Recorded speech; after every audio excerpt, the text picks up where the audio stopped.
నా శరీరము తిని నా రక్తము త్రాగువాడే నిత్య జీవం కలవాడు. అంత్యదినమున వానిని నేను లేపుదును. నా శరీరము నిజమైన ఆహారము, నా రక్తము నిజమైన పానమునై ఉన్నది. యోహాను సువార్త 6వ అధ్యాయము 54, 55 వచనాలు. ప్రేమైన సోదరి సహోదరులారా, క్షయమైన ఆహారం కోసము కష్టపడకుడు గాని అక్షయమైన ఆహారము కోసము కష్టపడుడి. మనుష్య కుమారుడు దానిని మనకిచ్చును.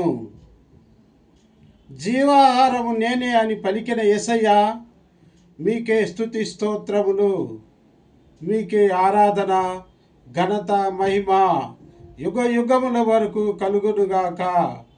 ప్రభువా, నిత్య జీవమునిచ్చు ఆ జీవాహారమును మాకు ఎల్లప్పుడూ దయచేయండి. ఆమెన్.